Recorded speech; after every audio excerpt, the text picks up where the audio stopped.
was built in 1910. So it's a fairly old home. Right. And from day one, Sherry, my girlfriend, she just, something about the place wasn't right to her. You know, she just felt that there was something that was off there. Was this a fixer-upper, that kind of deal? It was a rental. And it was through a friend that they weren't going to rent it, but I needed a place, and they said, sure, you know. It had been sitting vacant for like 6 months, I guess. 6 to 8 months. Later, we came to find out that the gal that lived there before just up and left. The way you ultimately had to? Exactly. And since then, we found out some other stuff, too. But okay, but let's not jump ahead. Go to the beginning. You moved into the house, lucky to get in. Sherry didn't much like it. But, you know, a little work and fix it up some, you know, it might, you know, come around, you know, feel a little better. Right. Well, she's kind of like, she's able to really pick up on stuff. You know, sees things that other people don't see, you know, or feels stuff. You know, she's really in tune with what's going on around her. A lot more than I am, till now. But, in other words, you would have described yourself as what? Kind of skeptical of this very sort of skeptical. thing? Okay. You know? All right, good. And so, you know, it started off with, she said that she'd seen, like, angels around the house. Angels? Yeah. You know, which I thought, you know, that was kind of odd. And she says, well, it's a good thing, you know. And, okay, so I never seen them.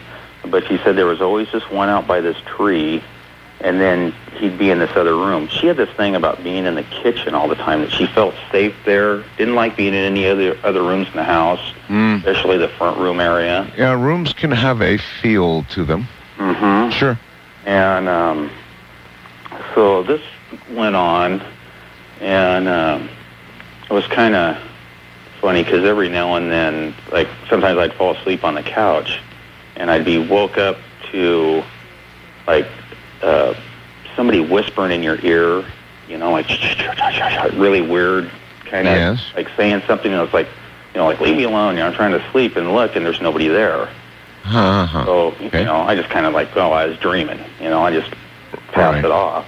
Right. And then there were several times I'd be sitting in the front room by myself, and maybe the kids might be upstairs, and she was at work. I'd be playing a video game or something, just kind of biding some time, and you get that feeling that somebody's walking up behind you, like you can hear the floor kind of squeak, you know, and you turn around and there's nobody there. Oh. So this would happen off and on, you know. It wasn't, you know, it's just kind of like, okay, you know, just my imagination running rapid, never really put anything together. So a little bit later, then we started hearing the little girl laughter. You know, this is, you know, a couple of months of being there. Most of the time when I heard it, I would be upstairs in the bathroom, and it was like right outside the door, but nobody'd be there at the house. It only happened when nobody was there. Do you have a little girl? I have an 11-year-old daughter and a 12-year-old son. No really little girls. No, you know, this is, you know, younger than what they would be, and it's just like little laughter, like he was playing with a friend. Or just something. Outside your door? Right outside the bathroom door, yeah. Audible, loud, just like you would hear it if there was a little girl. Exactly. Right? Okay. My kids were right there in the house, you know. Alrighty. I'd be the only one in there. Right. And then, like, Sherry would see shadows move all the time in the house, you know, like, oh, there it goes, you know, it was in the front room, but I wouldn't see it. Well, then I started, after a while, catching out of the corner of my eye, seeing something move. Sometimes in the bathroom upstairs, there was a mirror on the back wall, and if you had the medicine cabinet open, you could see right into the hallway when I was shaving. Right. And this one particular day, I'm in there shaving, and I see this go from my room into my son's room. See what go?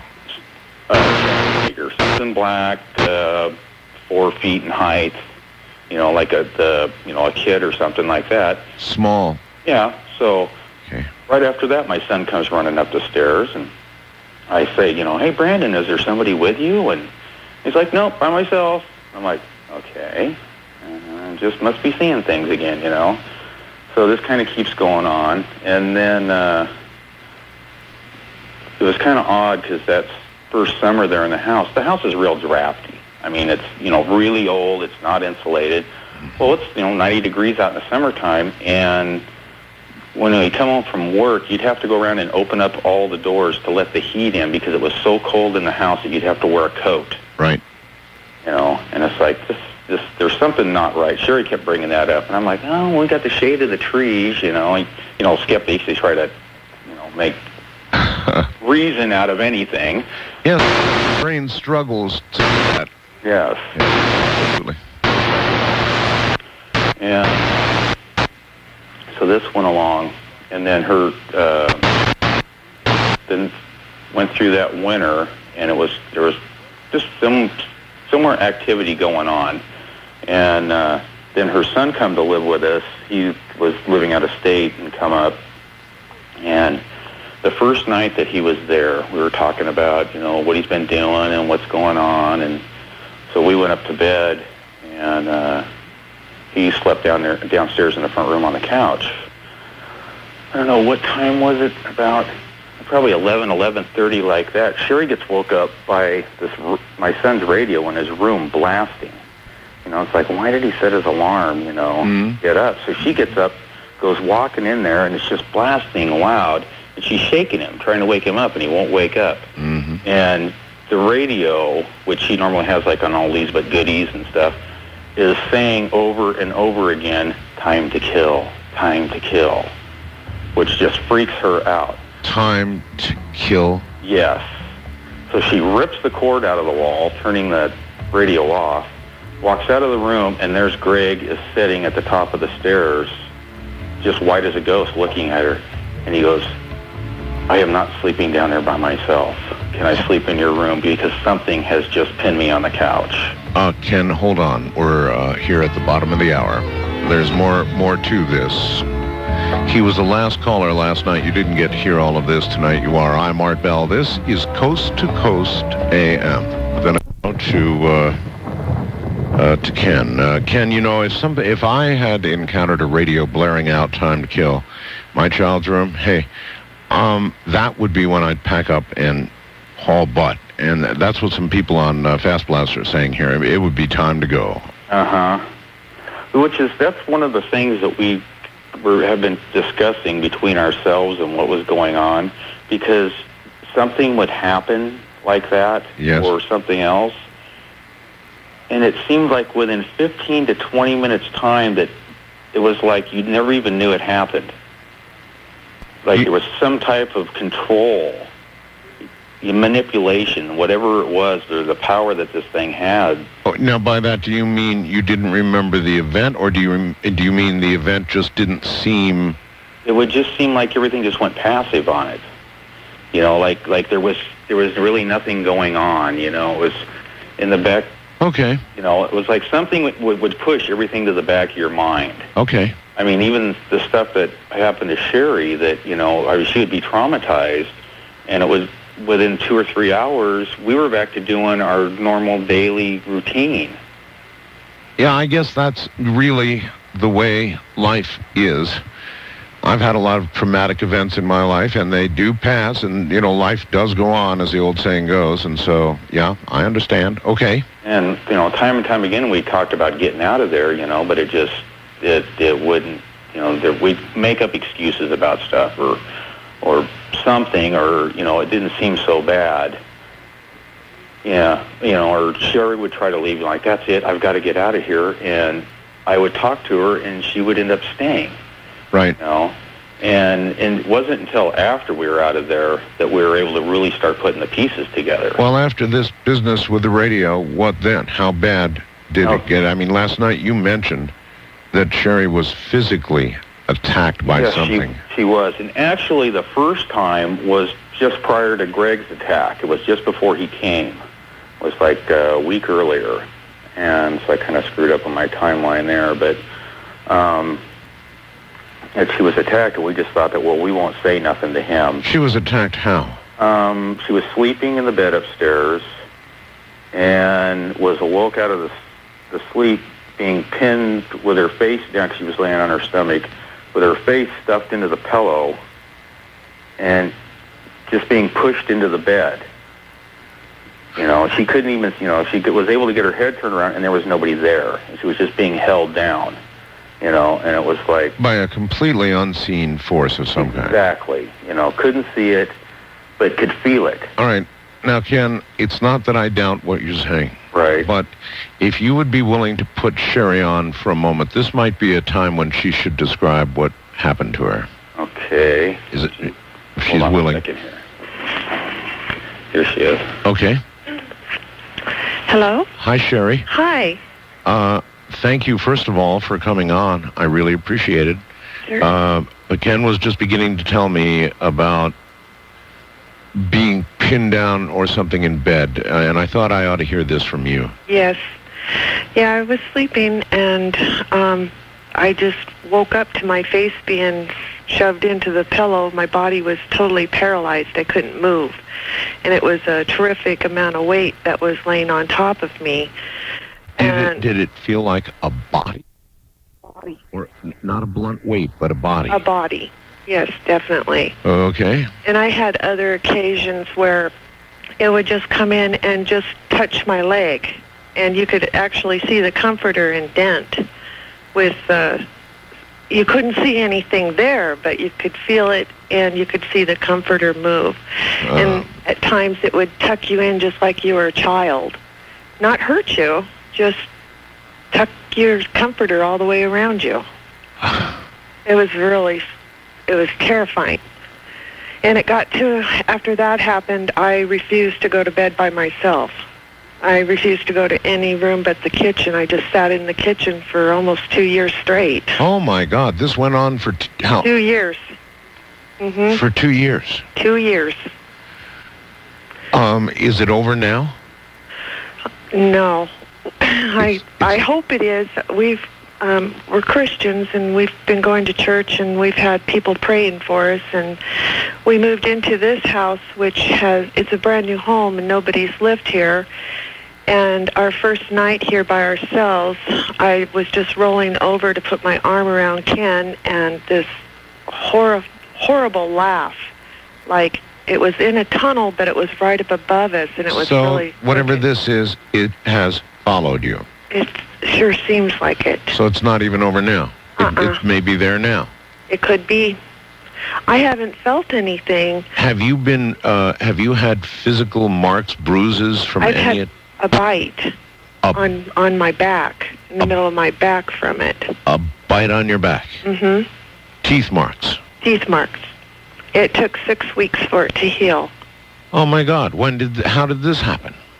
I was just up in the bedroom, and it was just, ow, You mean just, you were standing, laying down in bed? What? I was standing in the bedroom, and it was just just pain in my back, and so I went downstairs and had Ken lift my shirt up to look at my back, and there it was. And there's a bite mark. Mm-hmm. That takes 6 weeks to heal? It took 6 weeks, and he kept putting peroxide, and it was quite something.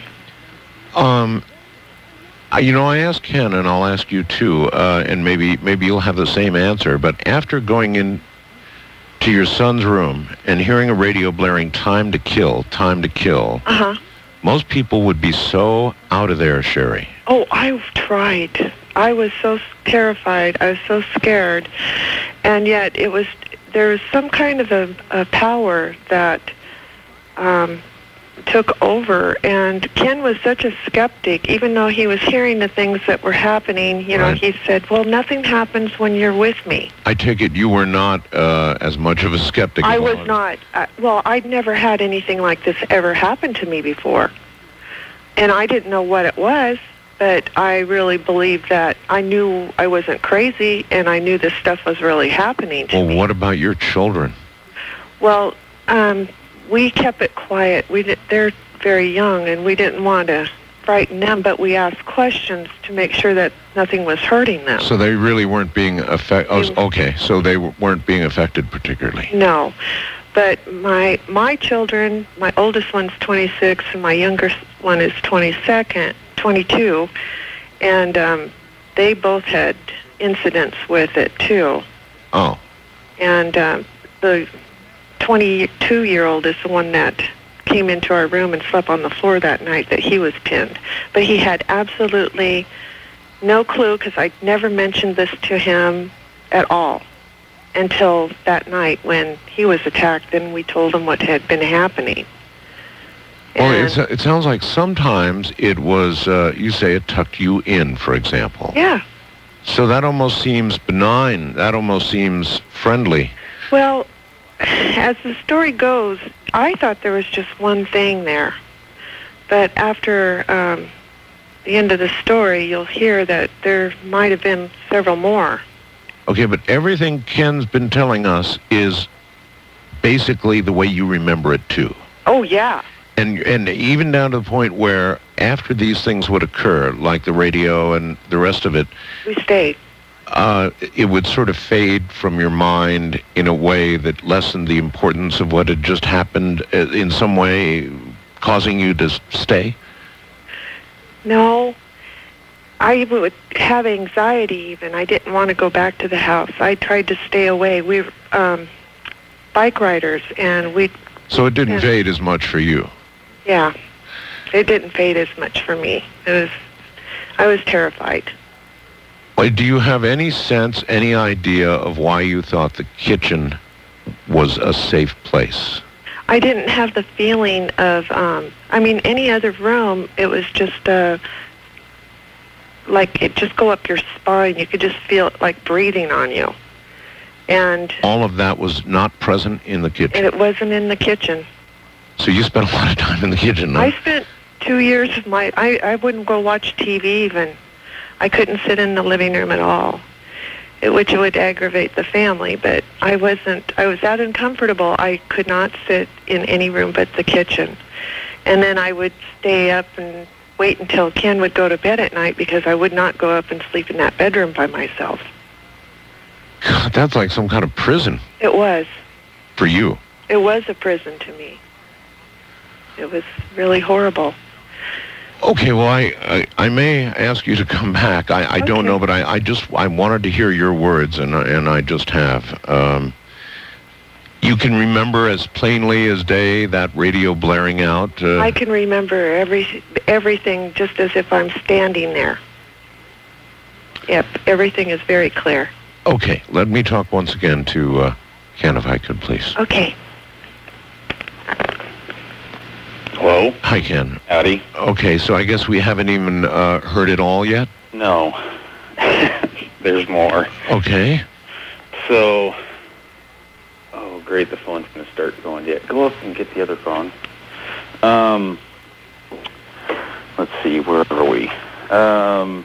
After Greg had been pinned, there was a time he went out one night. We were setting up, and was talking in bed, and we heard the door downstairs shut, and we heard girl laughter, and we thought, oh, Greg's home, and brought some friends with him. So she gets up, sure, he goes downstairs and comes running back up there. There's nobody there, which there was nobody there. He never came home that night.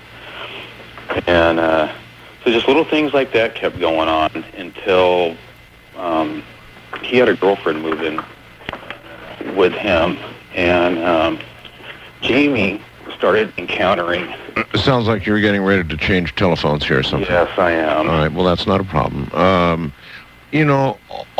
Here's your wife almost not willing to come out of the kitchen. How were you handling that? Hello? Yes, hi. Hold on a second. Let me turn this volume up if there's one on it. Where's it at? Okay, you're on some other phone now? Great. Are you there? Yes, uh-huh. I'm here. Trying to get this volume on this phone to... Can you hear me? Can you hold on for just a second? Sure.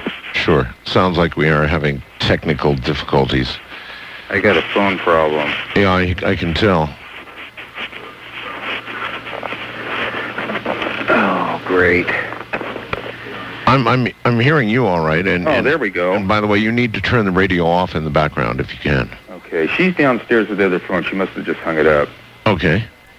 All right, sounds good. Now, Yeah, there we go. What I asked you, I'm going to ask you again now, Ken. Okay. You've got a girlfriend who is spending almost every day for 2 years in her kitchen. Right. How did you handle that? Very difficultly. I sat in there with her most of the time and stuff. It was like we knew that we needed to move, but we didn't have the funds available to. We were just getting by at the time. Right. What kind of work do you do? I'm a mechanic. You're a mechanic. And does your girlfriend also work? She was laid off at the time, so, Okay. So she was home all the time. Right. Uh-huh. But she would try to stay gone, during the daytime if I wasn't there. But yes, I understand. As a skeptic, what did you think was going on? I mean, did you think that she was having problems, or had you seen enough of this so you knew she wasn't having problems? It's just that you all had a problem. Well, that's kind of it. It was like. You don't have to answer any of these. I'm trying to get to the bottom of how you reacted. Right. Well, I started getting really frustrated about it, is how I ended up reacting, which is, it's kind of weird because since we've gotten out of there and we've been sitting there talking about it, it's like, I knew what was going on, but something wasn't letting me deal with it the way that I should have. Uh-huh. It was like there was whatever it is that's there, it has an agenda, it's got a plan of something that it wants to happen. Did you ever get an idea of what you think that was? I don't know. We've talked to a few people. There's one guy in particular that I've really done a lot of talking with, that he's done a lot of ghost research and on properties. Anyway, he does a lot of research on the history, a place that's haunted. Right. And he'll get the history all the way back to the original landowners. Right. And try to find out what's happened on that property. So what do you know about that house? That's the thing. We've been having a little problem trying to find. Yeah, I need to get a hold of Historical Society to get the original back stuff of what's going on. All right. But I did find out that there was a family that lived in the house 20 years earlier that in the middle of the night left and never came back. Left everything behind. Food, clothes, toys, everything. Furniture. They just left? They just left. Strong hint there, Ken. Mm-hmm. So we didn't know. We didn't find that out until after we were out. Gotcha. Okay. And it's like, whoa, we start, because I'm really trying to research this stuff and talking to people and come to find out that there's several houses in the area there that have hauntings all the time. As a skeptic, when your wife pulled up her blouse or whatever and you saw a bite mark on her back, how'd you react to that? It was like, how in the hell did that get there, I mean, I knew she didn't have it earlier, so it's kind of like... In other words, at what point did your skepticism fall away to, I suppose, terror? That would be the morning that I seen it. This yes. Dark, small, whatever. Yes. It's a week's time, but as this built up into this chaotic frenzy of us bailing in a very rapid fashion. When you left the house, right? Right. Okay, so it got suddenly much worse. It did. Greg and Jamie had moved out, and that was the point where it started getting worse. They moved over to Eastern Oregon, and they're over there now. Okay. And after he had left, the activity started picking up. So this one friend of ours, she come over and had like some ideas on how to get rid of, the ghost in the house or whatever it was. Right. And was trying that, and it's like Sherry's going, she's pissing it off. She's really making this thing agitated. And what was she doing? Religious sorts of things? We had done that. We had anointed the house. We'd, prayed in every room. We commanded it by the name of Jesus Christ and God to vacate the premises, and rebuked it. And whatever it was wasn't going to leave. And we found out later that some things take a whole congregation of people to get rid of. Huh. But So what began to happen in the last week? Okay, so she had come over here a few times trying to get rid of this thing. Then ticking it off. Anyway, Sherry and Wendy were outside at the tree out there, and Sherry's going, I really feel something out here by this tree. So to humor them, I went out and dug a hole. And a friend of mine, he's search and rescue, and I worked with him for years doing search and rescue. Wait a minute, you dug a hole? I dug a hole. They said there's something strange by it. Did they conclude beneath it, and is that how you started digging, or did you decide to dig? This is the thing here is the house is built on a knoll, and we found out that the place that was across the way was intended to be a mortuary.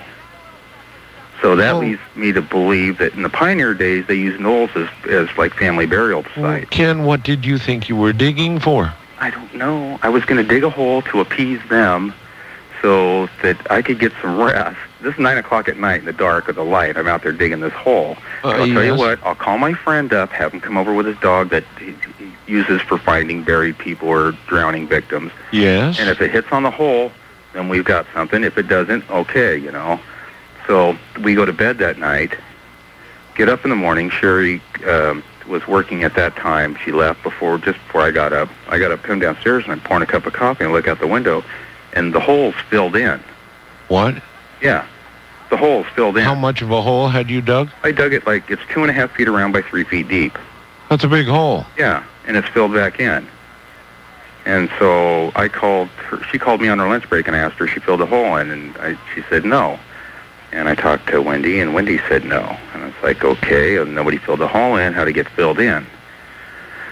So then that was like a Thursday night. Yeah. Harry was going to come over on Friday, couldn't make it until the following day on Saturday. So he came over with his dog, which the dog did an alert out by the tree, but it was a real mild one, but it wasn't in the same spot. It was about 3 feet away. From where you had... right, from where I had dug. It did Ken, hold on. We're at the top of the hour. Just stay right where you are. Oh, this is one for the books. One from Oregon. Ken and Sherry. I'm Art Bell. This is Coast to Coast AM. Ken, we're down to the last week, the last straw, I suppose, in a way, huh? Last straw, the last couple week? Of days there, anyway. Was absolutely the last straw. All right, what happened? Okay, so Saturday, I had my friend Harry come over with his dog and work the property, and it hit on that one spot by the tree. Right. Well, we went and put him in the truck, and we walked through the house, and Harry's got a digital camera, and he took some shots and stuff like that, see if anything happened to come up. Right. But he goes, well, tell you what, he goes, why don't we take her down to the basement and see what happens down there. Take the dog? Yes. Uh-huh, okay. So you go down in this basement, and when you go down these stairs, and you turn right at the bottom, and it opens up. It's an unfinished basement. It's all dirt floor. But somebody put, like, plywood up on the right side that goes down and angles over, making a room, like an old storage room or something. Right. And he opened up the door to that and went in there with the dog, and that dog literally turned inside out. It did not want anything to do with that room. Oh. I mean, I've seen dogs react doing death alerts, and this was like a major one. Death alert. Yeah, that's what it's called. And the dog, we took it out and went upstairs, and it took like a week for his dog to calm down from that. He said the last time he seen the dog like that was when he had it in Turkey at the earthquake. Did either one of you go back down to that room? No. Smart. And because I've seen my buddy, I've never seen him scared. And we've been in a lot of predicaments when we did search and rescue and stuff, and I know him really well, and he had the look of terror on his face. That was enough for you. That was enough for me. So we went up and we talked for a while. We were going to get together that Saturday night and go out, get it away from the house, Mm-hmm. Try and calm ourselves down. My kids were at my folks' for the weekend. And so we ended up going out that evening, and when we came back, I ran down to the store because Sherry goes, well, run down to the store. We need this real quick, and I got something I got to do. And I come back up. She's in the basement. She's in the basement? She's in the basement, in that room, with a shovel and a flashlight, going, I'm going to get you. Oh, my God. Oh, yes, that was my thoughts. I come down there, and she just freaks and goes running out of there. So we talk about this stuff, and, you know, I go, you can't do this, you know, I mean. You had told her about the room and the dog and all the rest of it? She was there when it happened. Oh, she was there, Yeah. So she knew about all this. Right, exactly. So she knew something was in that room or under. Right, or something's, you know, been there for some time, or that's where the power or whatever it is there that's coming from, or, you know, I don't know. But whatever it is bad. It's pure evil. It's death. So you find her with a shovel in her hand saying she's going to get it. Yeah. God, Ken. So then what? So then what? Well, we go upstairs and we're talking. And it's like, you know, I'm trying to get a level head view of this thing, you know, and it's like, oh my God, you know, I mean, we got to do something about this, you know. And she says, we have to do something because somebody is going to get seriously injured or killed, is what she says. You know, and it's like, okay, so we go to bed that night. Now, the next morning is when this happens. Well, actually, right after that is when I got upset after we had this talk, and I go, that's it. I go, all right, you, whatever you are, show yourself. I'm tired of this. We're going at it, you know. And I really got upset, and I was walking through the house ranting and raving that I wanted to see whatever it is, show yourself now. Nothing, you know. So we go to bed, get up in the morning, take a shower, go back into the bedroom there. I got the stereo in the rooms playing. Threw my sweats on and my slippers and T-shirt. You know, we're going to go downstairs, and we hear this, you know, what I said last night, this thump. I mean, heavy. I can go up and down the stairs. I weigh 180 pounds, and I don't even come close to making the sound that this thing was making. Huh. And I look at her, and it's like, who's in the house? And so I turn and I look out the window because our driveway comes up and wraps around, and there's no cars there or nothing. And the dog's laying by the end of the bed on the floor, and I look at the dog, and the dog's head is just starting to turn sideways as it's looking through the doorway, you know, at what's coming up, and she barks at everything. And there's something big coming up. There's something coming up, and she's not saying a word, just her head's just turning. And so I step over, and Sherry steps over, and here it comes up the stair. I mean, you know, whatever it is, it's pure black, as black can be. I mean, I've got a black snap-on jacket, and it was as black as that. What kind of shape? Shaped like a human again, small? No, this is big. This is like big. 6'2". Oh. Bigger than me. I'm 5'8.5", and I'm looking up at this thing, and it's got this enormous head, and then this body, but you can't see like arms or legs, but you can make out the shape of this enormous head that comes down, and then this body comes out from it that goes down to the floor but doesn't touch the floor. Oh, my God. And it's like its head's tipped down like it's looking at the floor where it's going, and it gets up like the stairs end, and you know, and you got where the platform goes all the way around that you walk on, and it just starts rotating towards me as it, you know, rotates to the right, and I'm standing there looking at this thing. Not on feet, though, just rotating just rotating in the air. Yeah, yeah, and I'm looking at the dog, and the dog's looking at it, and it's like, you know, the dog's saying like, well, screw me, you know, and Sherry just drops to her knees, and there's just the thought going through my mind is, if this thing looks up, I'm done. I'm dead. This thing is coming. Has an agenda. It is right now. It is decided that it is going to do some damage, and it starts coming towards us. And it's just like, I don't know if you ever seen the movie Alien, where there's a part in the film where it comes at the one girl on the spaceship, and it's just like in slow motion as it comes to her, and she's just freaked out. That's the way this thing was coming, you know, like there was nothing I could do, and it was going to have me. And as it came towards me, it got just about to the door, and it just turned to the right and was a blur, gone, blink. And she just screams out, did you see that? And I'm like, hell yes. Did you see the size of the head on this thing? And I run to the door, and I look out, expecting to see this thing right there, but there's nothing. All the doors are shut. You know, there's no light in the hallway except for the light that's coming from our room, which is just a light through the windows. So, You know, I'm just speculating, Ken, but it sounds like when your wife was downstairs with that shovel in that room, it knew it had been found. yeah, Do you think that could be right? I very well think that could be right. And whatever is there does not want to be disturbed. I wouldn't disturb it for anything. One more time, if you don't mind, may I speak to Sherry? Sure. Okay. Appreciate that. Hello. Hi, Sherry. Hi. Everything he said so far correct? Absolutely. Sherry, could you tell me what took you down to that room with a shovel in your hand? Can you remember what went through your head to get there?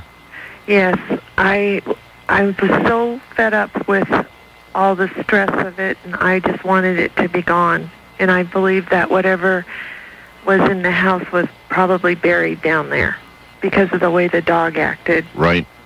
This dog is like 99% on, and So you were fed up. I was fed up. I wanted released from it, and I didn't care what it took to get rid of it. You were going to dig it up. I was going to dig it up. The only thing is that there's concrete under that gravel, and the shovel wouldn't go through it, so... So you were trying when Ken came down. Yes. Mm-hmm. Wow. Wow. Sherry, the being that Ken just described that came up the steps. Uh-huh. That's exactly what I saw. We've drawn pictures of it, and that's exactly what we saw. And it was so unusual. I was so happy because it's shown itself to me before, but it's never shown it to two people at the same time. So it was a relief to you that he finally saw it. Saw it. He was no longer a skeptic. All right, I sort of wanted to understand what was going through your mind that took you down there with a shovel. That's pretty radical stuff. Oh, I know. But if you'd been through all that, you would have probably done the same thing. All right, I agree. Thanks for talking to me, Sherry, and put Ken on one last time. Okay. Well, Okay, so at this point, now you've both seen this thing. Your skepticism obviously is long gone. oh yeah, that already made it out of the house. So at what point did you two say, that's it? That must have been the point. Well, this is anyway. So that was later. Well, actually, the next day or later that night. That was it. Because I look out there and there was nothing there, and I turn around and she's backpedaling towards the windows. You know, Right. Trying to find some security, get her back up against something, and I, run in there and I grab her. Come on! And I look out the door and it's clear still, and it's like, come on, Chewie! And down the stairs we went, and we ran out of the house. So we're standing out there in the driveway, just trembling, shaking, and I'm like, oh, my wallet, my keys, they're on the dresser in the bedroom. Great. That means I got to go back in the house. Yep. So we just kind of hung out there for a little bit and went back in, and normal. It was like nothing going on, There were photographs taken, and you've got a photograph of some kind of creature, don't you? Yes, I have. There's several in the picture. Several. Yes, there's there's several that look like monsters, and then there's a couple that look like demons, and a human-looking guy that's looking over, looks like a tombstone. A tombstone. Upper In order to get me these photographs, you don't have a scanner on I your don't computer? here at home. No, I have to go to a friend's. So you could go to a friend's and get these scanned and send them to me? Yes, I could. You're the hell out of that house now. Although you may not be done with this thing, or it with you, I guess. Right. We've had some episodes since we've left there. Do you want an investigation? Do you want some sort of... it sounds to me like some sort of college or a paranormal investigation team should be in that house, or maybe not, maybe with you. But certainly somebody should go look at that little storage area in the dirt basement. Yeah, that's the whole thing. Since we left the house, it kind of made it to where the landlord's kind of back in control, you know, and he doesn't really believe us. He doesn't believe you? No. And yet he probably knows the history of somebody else who's run out of that house a long time ago, right? Exactly. And still of course, I guess a landlord probably wouldn't want to, do you know whether anybody new is there now? No. Right now he's in the process of laying new carpet and painting. And in fact, I have to go there tomorrow. I still have a 2-car garage that's set off from the house there I have a bunch of parts in and a couple cars to move, because we left the house 2 weeks before Thanksgiving, and we're just now getting to the end of getting stuff from there. That's how bad it was. My God. To go back there, that night after we'd seen it, and I took the photos that night because there was just this ball activity of like little plasma balls and stuff going through the house. Right. And we went to bed that night, and the activity moved from downstairs up to our room. And Sherry went to sleep at like 11:30, and I laid there till 3:30 watching this stuff. And I got to go to sleep. You know, I'm looking, it's like, almost 4 o'clock, and so I got to get up and go to work. So I lay there on my side, and I close my eyes, and the next thing I know, the comforter is just sucked around me, and I'm rolled over flat on my back like I'm in a mummy bag. You know, one of them zip-up sleeping bags that you can't hardly move in. Right. And I don't know what it is because I can't see it. It's on top of me, and it's pushing all the air out of my lungs. To where I can't breathe, and I'm struggling, and I say Sherry's name, and like, Sherry, but as hard as I can, trying to get her name out, and, you know, I'm trying to look at her, and she opens up her eyes, and she looks, and I said her name again, and she kind of looks at me like, what? You know, and I was able to say it one more time, and she sat up, and then it quit. This thing was trying to kill you. That's what I think. I felt like it was like partially into my body. It was pushing me down in the mattress. I mean, I was being pushed into the mattress. And like it was trying to suffocate me or kill me. Right there, she would have woke up in the morning and thought I died in my sleep.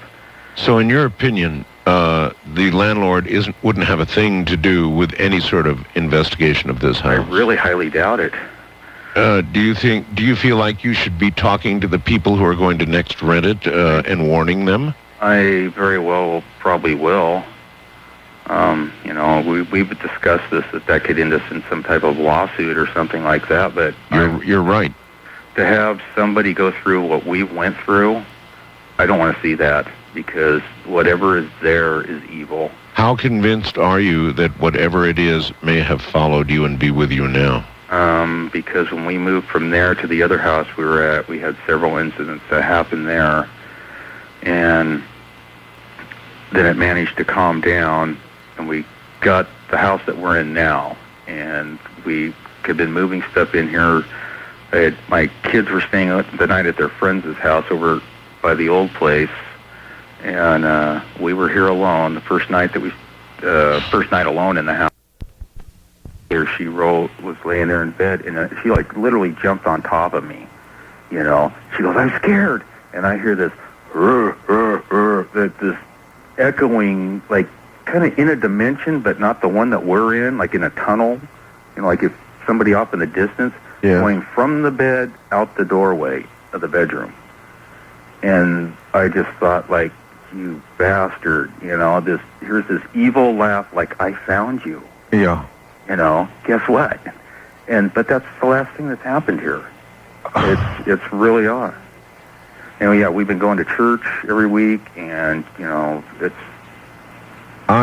is one last question I want to ask, okay. And again, you don't have to answer it, but have either one of you considered the possibility that whatever this is coming from one of you? You know, we were thinking about that, but neither one of us ever had any experiences like this until being in that house. Ever. Have you talked to any other media about this? No, I have not. Other than the one guy that he's wrote 4 books, and he gave me a lot of really good information that's really helped to protect us. But you haven't done any other interviews until now? No. Okay. What I want to do is stay in touch with you and Sherry, and I want to know how this comes out. All right? Yes, I would be happy to let you know how it comes out. I hope well, and I wish you both well. I'll get those pictures back to you. You can study those for a while. And put them on the website with your permission. Okay, well, I'll discuss that. All right? Alrighty. Ken, thank you. Thank you. You have a nice night. Say good night to Sherry.